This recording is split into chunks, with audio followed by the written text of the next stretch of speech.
toss, and before this series even started, I had the opportunity to go and speak to the Alpha Sydney boys. Yes, they've had a long time off, but they are just enjoying this as much as possible, much like Take 3 were last season.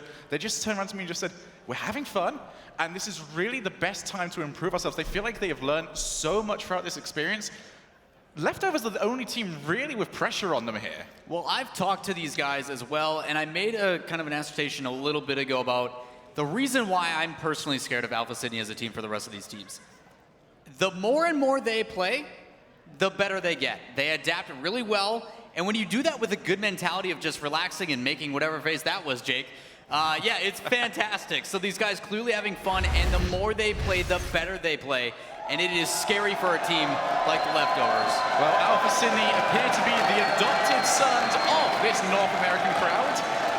I assume that they will have the majority of the support behind them, but as we have learned throughout the entirety of this season, no matter what the score, no matter what the time, the Leftovers can pull it out from anywhere. Our final game of Day 2 of the RLCS Season 3 World Championships. Who is going to head over to Championship Sunday? Let's find out. As Siki is going to play that one immediately over to Cyber. Drippy has it red. As you can see, Siki already trying to go barreling down for some tackles. Snaski was the player we saw in the last series, just all over the place, right in front of his opponents, and just constantly in the way. That's my matchup to look at. Snaski versus Jake. Jake has been a defensive god all weekend long. I don't foresee that changing anytime soon, except for when he can't reach it altogether. Fair's gonna get a breakaway goal. Yep, 2 players are already committed. This is extremely dangerous by Express to move himself forward. If he does not win that challenge, he is going to concede, and that is exactly what happened right there. The Leftovers find themselves 1-0 up, only 30 seconds into this game. Drippe is going to immediately put that ball up high. There's going to be no challenge on that backboard. It's going to allow them to continue the pressure that they currently have. Torsus has got an open goal to Aman. Oh, almost a great save, but the ball pushed straight into Ferrer, and it's going to go in the net. Torsus' aggressions here, coming off and reading this well. He lands perfectly and puts a shot immediately on net, right underneath Snaski, but Siki actually has the goal. He's fine. Yeah. Unfortunately, his teammate also thought he had the save and puts it in his own net. Yeah, just a position of wrong place, wrong time right there for Ferrer.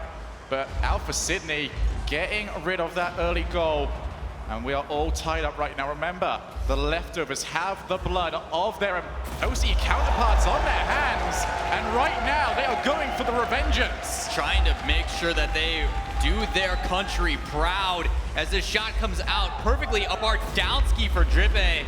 Beautiful placement.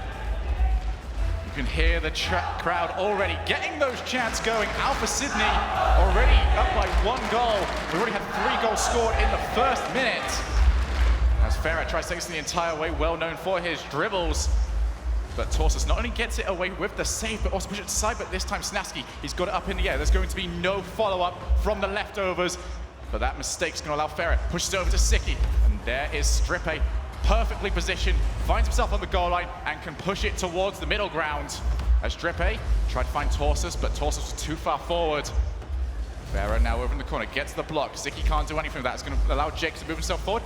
Siki now by himself hasn't got any options. Drake with his chance to get it off the backboard. Torsus puts it down. Ferrer with the save, and cleared away by Snaski. Yet another close save coming out. But I like the way that this team of Alpha Sydney is controlling the ball and the pace. They're playing fast, slowing it down, but also the back passes. They recognize that they're going up against the front, so what do? They turn it around, play it back up as a team. Seems like Leftovers are a bit too used to Alpha Sydney not having any defense. They keep trying to shoot it from the halfway line. That is not going to work. Jake passes that back to Drippe, who doesn't get that much power going to invite Snaski back onto the ball. Torsus using that wall. There's not too much power on that either. Jam need to get a decent clear, otherwise they are going to be slowly boost starved and get beat in the air by one of these Leftovers players. That is a big bump on Siki, going to allow Torsus to pass that straight into the middle. Jake with the flick and goes for the smash. Save there from Snaski. Ferrer misses the ball. Followed up there by Drippe, and another save by Snaski. He is continuing the work he did against Jam Gaming. Exactly what we talked about. I wanted to see Snaski on defense coming up so clutch. Siki puts that one apart. Drepe has got this covered. Alpha Sydney, this is exactly what we were talking about earlier. They are learning more and more. This was not something we saw from them yesterday, but they are using more and more backbar defense, and it is working out so well because that's pretty much all the leftovers are looking for. Drepe pretty much passes that one straight up to Siki, who's going to try and get himself one touch. He actually fakes that out and leaves it for Torsus, who can try and take this the entire way, but he looks like he's completely out of boost, and he is, but he's done well to buy his teammates time to move forward. Siki up in the air, puts that one straight down. That should be there for Drepe, and it is. Pushes it into the corner. And those walls so useful to use because the only real option you have is up, but is the area furthest away and most difficult for any defender to get to. So it's such a great way of, if you have low boost or you just can't afford for the ball to touch the floor like it's a 0 second, just put it up there. Oh my goodness, Torsus! Stepping up huge again for his team. Jake allowing him to bring this all the way down, a dribble over, even gets touched mid-air, but he corrects himself to push it back across the body of that defender, getting yet another goal for Alpha Sydney. Snaski tried to go for the boom. Torsus, he don't care at all.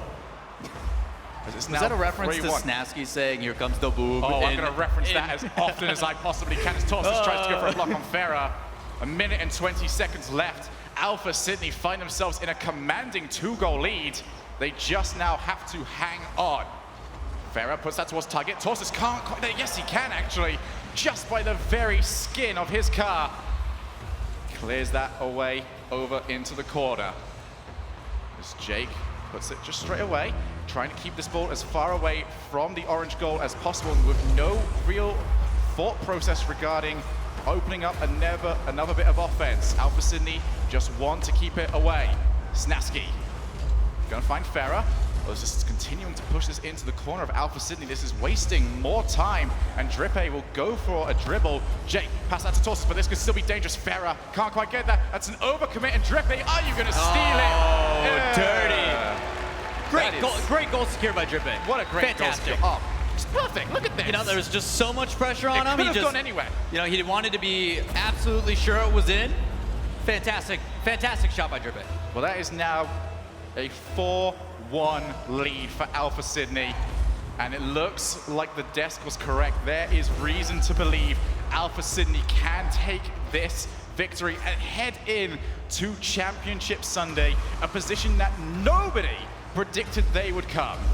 Well, as this game's starting to wind down, only 15 seconds left, you want to look into it, and a lot of it has to do with leftovers. They revolve around, a lot around Siki, and he's been pretty quiet, I would say, in the past couple of games they've had.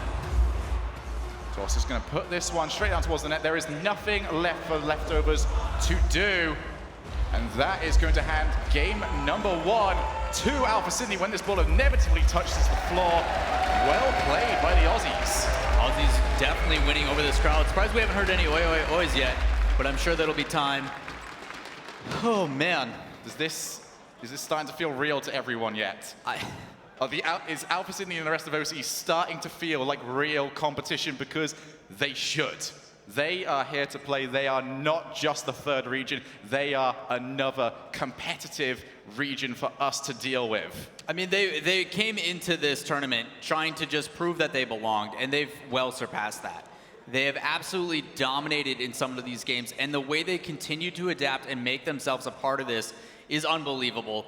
But it's not over for leftovers just yet. No. I know they have some tricks under their sleeves, and it really comes down to, and I mentioned it at the end, Siki's been pretty quiet, and their entire team revolves around him on defense and being able to follow through. Yes, their entire offense is basically Siki makes an immaculate save, controls the ball yet still, and they've got Farah and Snaski to look for either at the halfway line or just to bolt the ball downfield and just let them do whatever with it. Unfortunately, right now, Alpha Sydney are just running rings around Siki. He's not able to get control of the ball, and it is allowing Alpha Sydney to not really have to deal with anything too pressurizing in the defense, and that's what's getting them the wins. Yeah, it's really interesting to see the way that Alpha Sydney is working that midfield, whether it just be letting them take that advantage and then cycling back to apply more pressure, or just pressuring altogether. But it's very interesting to see the way that they're adapting, the way they're taking it. But it's Leftovers' turn. They need to apply some of the pressure to this Alpha Sydney team, otherwise it's going to get rough real quick. That kickoff was almost a callback to Alpha Sydney's first game of this tournament against Denial. No goal in 3 seconds though this time. No goal in 3 seconds. That is a 100% improvement. Drippy pushes this into the corner. He's got his opportunity. Sicky's actually missed. Can Drippy push himself down? No, he cannot. Don't think even he expected that miss from Sicky. And Snaski has to clear the one away. Actually got another block. Jake pushes it into the corner. And that's a pass straight into the middle, but there will be no follow-up by the Leftovers. And there we are. We see Sicky in his home in that defense. It's really exciting to see these players use that backboard for clears as well now. We talk about how difficult it is to make saves off that backboard, but even the opposite yet, when he goes up high and off that backboard, coming out into the middle, some people just aren't ready for it. Here we go, Leftovers starting to look a little bit more comfortable. Long pass straight down the field, almost resulted in a strong play coming out. But Alpha Sydney doing a great job of leaving themselves back because they understand exactly what the Leftovers are trying to do, and those long passes are not going to work when you've got someone barreling down for a challenge. Farah puts it off the sidewall. Torsus will have his opportunity, but he's beat to it by Sicky. Now the Leftovers resorting to outpacing the OCE counterparts. And I can't say that would be a bad decision. Snaski puts it off the crossbar. Potential for a rebound, but Jake is going to be the first player. Sicky pulled himself all the way back. He's tried to go from the halfway line. Follows it straight up, but Torsus uses his body as a block on Sicky. Will not allow the shot to come in. Fortunately for them, it doesn't, but Snaski's moving this back downfield extremely quick before he gets contested by Jake. A flick actually coming off, almost bouncing off a defender, but Sicky showing up on defense. It's good to see Alpha Sydney as they rotate through, actually apply some pressure as Drippe tries to take a shot, just missing wide. Jake has to be smart here. He's the last player around, but he has pushed it into the corner. Tries to go for a demo on Sicky, and he's got it. Unfortunately for him, his offense is not around, and Snaski's just going to waste time by going for a slow dribble. And Sicky is going to be back in and fully boosted up. Snaski was also out of boost, just taking his time, hopefully waiting for that mid boost to spawn as Snaski comes flying in. That flick catching the top side of his car and missing just wide. You can see Torsus, he holds himself out in the further down the field because he wants someone in his team to pass the ball straight to him, allow for a two-player clear. Pretty much the only way you can really do it when you're under pressure from a top-level team, because long clearances are usually going to be found and dribbles tend not to work. There's Drippe, going to leave it. He's got past one player, tries to go past two, and Snaski has to come in with the cleanup. Good job by Snaski as well, recognizing the open space. Just plays the ball completely out of the way to make sure he can grab some boost and set up his team as Farah puts on a shot, puts on another one, and gets a goal. Yeah, Farah finds the side of the wall, gets the rebound almost immediately. Torsus, that is a dangerous pass out from him. You need to get those either down to the side of into your own corner, or get them all the way down to the other end of the pitch. Right in front of you is a no-go zone. Also difficult for Drippe there. He jumps at the wall and just smashes against it, assuming that ball's gonna go in. But because it doesn't, it puts him out of position. And they're able to sneak one by as Farah puts a low roller underneath. Doesn't work out, but the pressure is starting to come out now from the Leftovers. Almost feel like Farah would have been better off going for a double tap. But instead, Leftovers are still in the lead. Snaski goes for a boomer. Halfway line, it's going to be followed up by Farah, who has called for it, and that is going to be put into the net. Great communication from the Leftovers. Able to back off and allow Farah to do what he does best. Yes, Farah is a guy. His name is Victor. Look at that shot. Bottom right, perfect placement. See right there, I mean, Leftovers not necessarily known for their comms. We've already talked about it. Here comes the boom. That's pretty much as far as they go, but apparently Farah shouting, "That's mine," has been added to the vocabulary of that team. Farah puts this off the backboard. Torsus is going to miss that one as well. And Drippe with the follow-up. Sicky can try and come in. Jake doesn't get much onto it though. Torsus has to continue clearing away, but they keep passing it straight back over to the Leftovers. Sicky tries to get some contact, but he is not able to. Minute and 20 seconds remaining. Alpha Sydney struggling to maintain any sort of offense in this game. Big thing I like to see now out of the Leftovers is how they're pressuring that ball. Before in the first game, they were just allowing them to dribble it back downfield as they all rotated for boost. They relied on Sicky to be back, and that's changing. They're now moving up together as that save almost scared me. Oh my goodness. You think you were scared? Imagine poor Farah in that scenario. As Alpha Sydney going to have to start rotating themselves back. That's going to be a nice flick into the middle, but Jake is beat to it by Farah. I don't think an aerial game will work against the Leftovers. Alpha Sydney will need to resort to something else. As Snaski pushes that one down. Got the opportunity. Here comes a shot off the crossbar. Will there be a follow-up? Drepe is thinking about it. Now he's got a hold of it. Pushes himself up high. Pushes that one straight down. Is there going to be another follow-up? Alpha Sydney just do not have the rotation. They do not have the boost to keep themselves continuously flying in, and the leftovers have escaped. Well, Jake only has 10 boosts here. It's going to be difficult with only 20 seconds left. He puts a shot on net, but Siki there to save it as he pulls this back around. Another pass play inside. Last couple seconds, only 15 left. They need something right now. Snaski up on that sidewall with the clearance. 10 seconds remaining. This has to happen and then immediately get a kickoff. Torsus pushes it on, passes the one over to the side, but Jake not there for it. And Siki just going to put this one over into the corner. Leftovers, counter punch, and we are tied up. This is the match we were looking for. These guys both battling in this elimination match. Winner keeps going on and a loser goes home. Very difficult under that pressure, but seeming to handle it quite well as the leftovers. It's a position they seem to handle quite well a lot. Yeah, and one thing we were definitely wondering is, it's one thing to play online, it's another thing to play here in front of absolutely everyone. The viewership, everyone in the crowd, such a different environment to have to be in. Yeah, that's us. We did it. Like, but the leftovers, they seem to slowly be getting in there. It's not necessarily as quick as they would have liked it to have been, but that game against Jam would definitely have given them a confidence boost with the win. Now they need to transfer it to another 2 wins against Alpha Sydney. well, for leftovers, that was a fantastic change of pace. They adapted very, very well from going back and playing defensive and basically reverting to what they always know, which is Siki's on defense. He'll take care of it, move it up. I'm glad to see that both Farah and Snaski are willing to step in and help him out. Yes. Certainly was a case of Siki was doing a very good job of, and this is one of the things, Siki's defense is not necessarily saves. His great ability as that defensive third man is not even having to save the ball whatsoever, just always getting towards the ball before it's even in their final third, pushing that straight back into the opposing end. Right, it's that possession control, not only at the midfield, but also in case he is pressured back there. The ability to rely on him in situations that are really, really hairy. He just traps the ball, moves it up, and just gives his teams time. Yeah, and there's certainly only a couple of players that can do that at this tournament. Garrett and Greasy are the ones that come to mind. And Snaski hits that one off the post, and Jake reacts very well. Puts that over the top now, Torsus. He needs to get control of the ball. He's in a 1v1 situation, pushes it over into the corner, and Siki has that one read. But still, Alpha Sydney have their opportunity, and Snaski finding Farah. That's what we were talking earlier. 1-2-3 play, but that's going to be Jake pushing it in to the side of his pitch. And both teams having a bit of a clinch moment there. Now, Torsos is the only KBM player, and it just felt like in that play he was trying to like find WASD on the keyboard as he like wanted to push that down as quick as possible. He was off by like 1 key. Farah pushes it straight into the corner yet again. Leftovers resorting to boost management and just outpacing. Torsus actually on that sidewall, but Snaski reads it, puts it back into the other side. This is now end-to-end gameplay by both of these teams, refusing to give up an inch. And these long clearances are becoming really useful for Siki and Farah. They have a slight argument between each other. It's going to allow Alpha Sydney to move into offense before Snaski, doing what he's done so well this tournament, be in the way. Well, Siki and Farah have an argument. Drippe wins. Certainly does. Now, Siki, once again, not allowing it into that final third, but Alpha Sydney will definitely take this style of gameplay. If it's end-to-end, it means that it pretty much comes down to who makes the mistake first. And that could be anyone, really.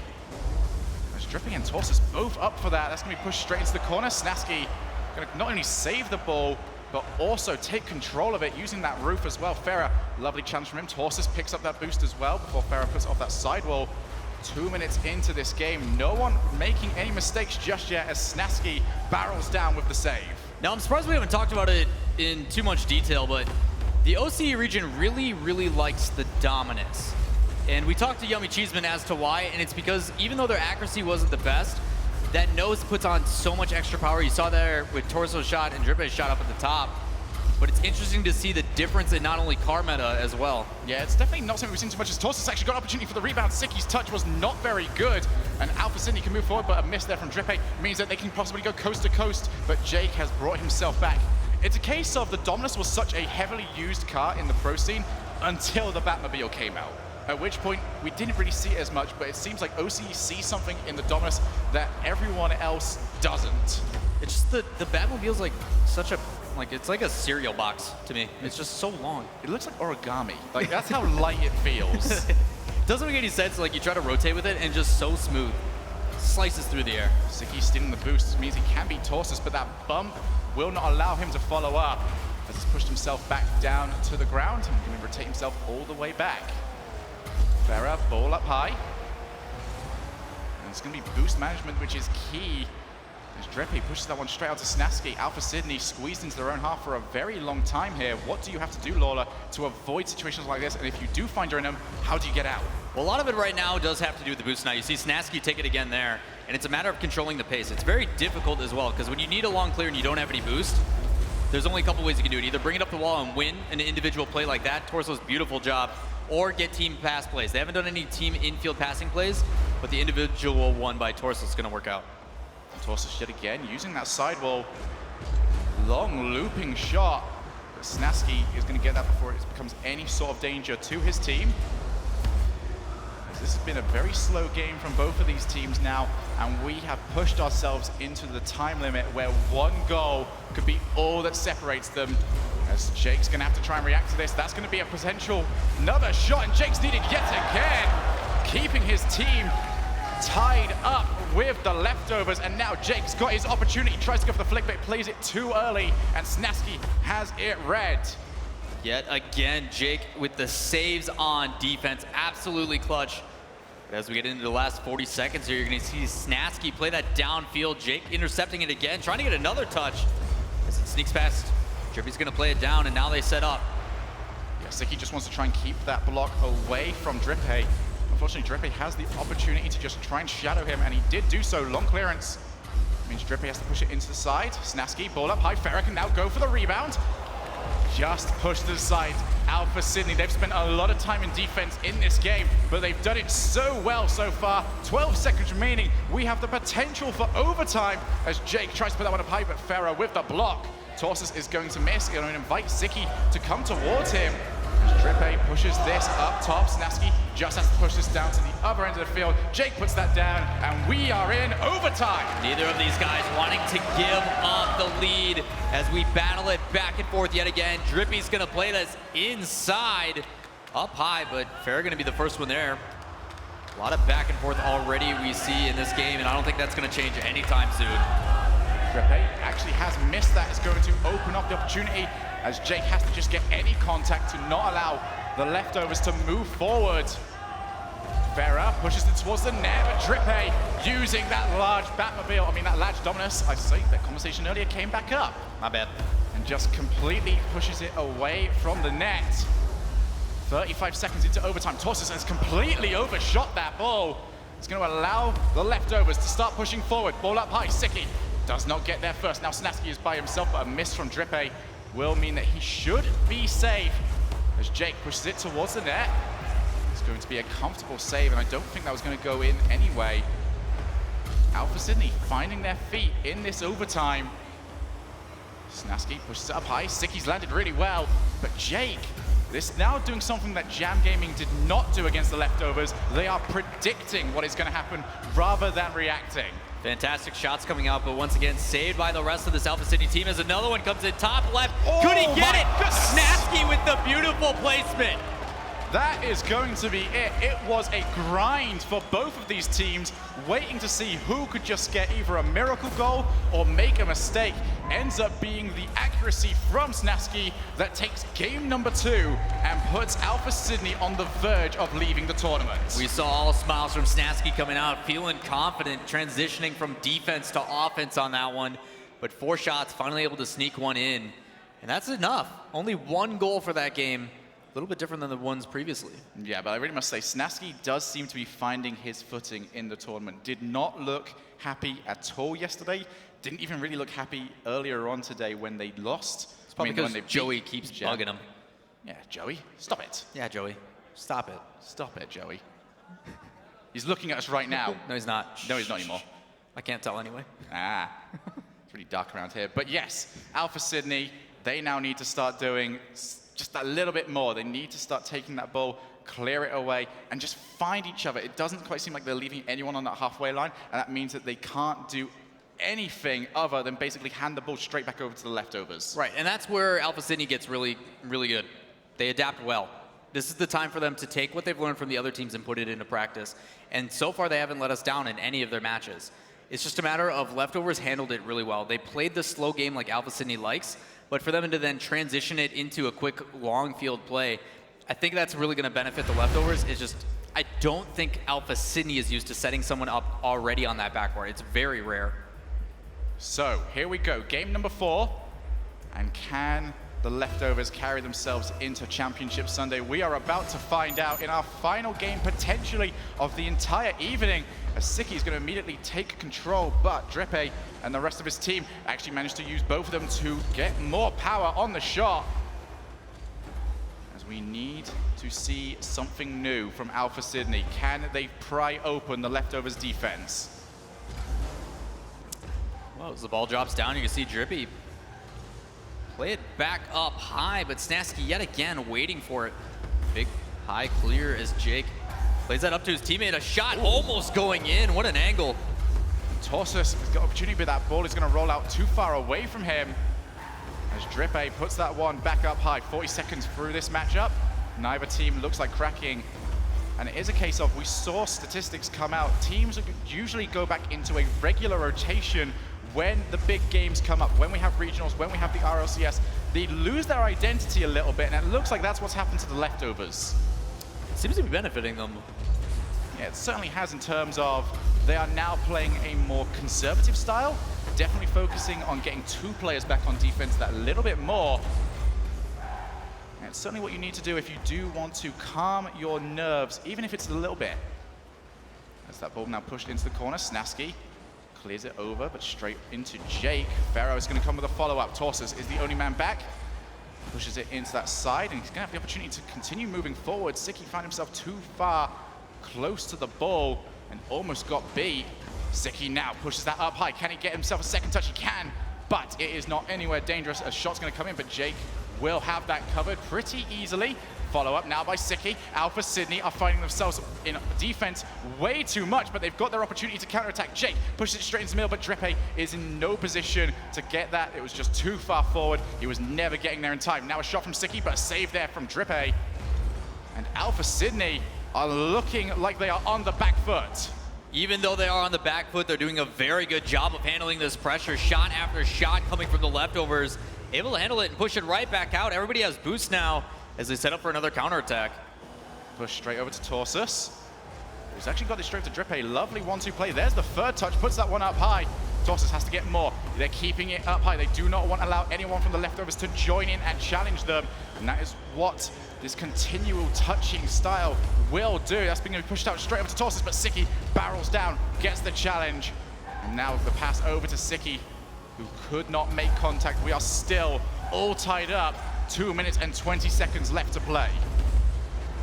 Match point for leftovers. If they do take this match, they are continuing on. Alpha Sydney still having to win 2 to make sure they stay alive in this tournament.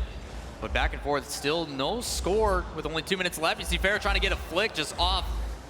Catching Torsos off guard as Siki plays this back inside, trying to follow it up. Can he get the touch? He doesn't need to, as it just falls in. Yep, Jake just could not get there in time. Siki puts this one in from the halfway line, something we've seen from him quite often, but Jake just comes off that wall at the wrong angle, cannot flip himself into the ball, and the leftovers are in the lead.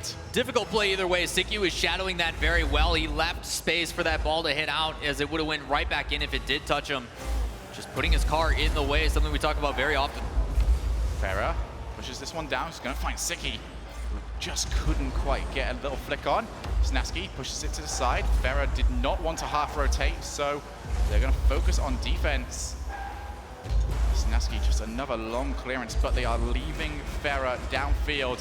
That's exactly what it does. It just disrupts the entirety of the defense, does not allow anyone to get solid contact on the ball, and it remains in the Alpha Sydney half. Finally, Torsus is going to get enough. No, he isn't. Snasky and the leftovers, their rotations coming up big. Almost managed to turn it into the net. This has been a great sequence for the leftovers, but can they convert it into a goal? They're looking to make this goal differential spread it even more, trying to add some security in the play, as we've seen Alpha Sydney turn it on out of nowhere sometimes. but they are pressuring them very well, suffocating them on defense as Torsos is forced to make another save and clear with Jake. Off that backboard, Drippe has to clear it away as Ferrer came in for the shot. Siki and the rest of the leftovers are keeping it in this orange half all the time, as Torsos does not have the boost to go forward. Jake now coming in. He is going to miss that ball. Drippe puts it on target, and there's the save from Siki. Doing his job well. And Snaski has to push that to the side. As you can hear the crowd thoroughly on the side of Alpha Sydney. Can they convert that into a goal? 20 seconds remaining. Alpha Sydney trying to battle for their tournament lives. Ferrer pushes himself forward and can't quite get there in time. He's going to get that straight back into the middle ground. Siki just gets himself blocked. 7 seconds remaining. Ferrer, they need to challenge this right now, Alpha Sydney. They cannot afford to sit back. Jake will launch this. He's got players to aim for. Torsos misses the ball. Alpha Sydney are eliminated. So close for this team, only down by 1. Trying to play that back inside, but just so close, but not close enough. Leftovers did a really good job as well in that last 25 seconds. You even saw Ferrer, he didn't have anything to go forward, so he plays that all the way backfield and then immediately back in that quick 1-2 to control the pace and the momentum of that game, not allowing Alpha Sydney a chance at all towards the end. Well-deserved play by the leftovers. Yeah, it really was. Straight towards the end there. It was like the last 2 minutes was finally the perfect rotations out from the leftovers. They have effectively eliminated OCE by themselves, taking out Jam Gaming and Alpha Sydney. But although we will be saying goodbye to OCE, what a great first RLCS performance by both the teams. Yeah, fantastic play all around from the OCE region. Really showing that they are not just coming across the pond. They are truly competitors, and I cannot wait to see what they have for the rest of their future. No, really is going to be an interesting future for OCE. I can't wait to see them next season at all. I mean, I can. That was a weird end to that sentence, but yes. You have to. I mean, you don't get a choice. Yeah, you don't. It's like, they're going to be very good, and we're going to see them grow more and more as we go on, and just see them grow. Get more and more time under their belts, have more and more time to take on these teams. We heard earlier on the Alpha Sydney, they want to be playing against every single one of these international teams to improve themselves. They've had an entire week of effectively scrimming the best, learning from the best, and I'm sure they're going to be the best. Yeah, fantastic friendships also formed. A lot of these guys really kind of relating to some of these other players, but all around, fantastic effort from both, but just not enough as the leftovers come out on top. Right, well, to end today, we are going to be interviewing Ferrer of the leftovers, and he is with Awesome Joey right now. Well done, well done, well done, man. So it seemed about the second game for you, it just started picking up. You started just to get rolling. I noticed you were making a lot of like critical plays and stuff was happening. What kind of changed in that game for you where it was pretty obvious you just started going at it? I think at the beginning, I mean, since yesterday we're not really playing good. We conceded a lot of goals, and I think after the first game we were like, all right, we need to step it up in defense especially, and that's what we did. We played more safe, and it worked out pretty well. We didn't. I'm not sure if we conceded a goal after that, maybe 1 or 2, but it was good. Yeah. Well done. Now, also we were talking to Snaski a little bit earlier. After your last game, and he was saying that you guys still weren't very happy at that performance and that you guys were looking to improve, such like that. After this game, now do you guys feel like you're kind of getting on the right track and heading the right direction? Yeah, I think we were improving. I mean, it was an exhausting day, but we're starting to get stronger, and tomorrow it's going to be very hard, but we can do it. We can do it. Absolutely. It was exhausting, but you guys are here for another day. So give it up for them, guys, and then we're going to send it back to the desk. Thank you so much, Ferrer. You played amazing. Have a good one.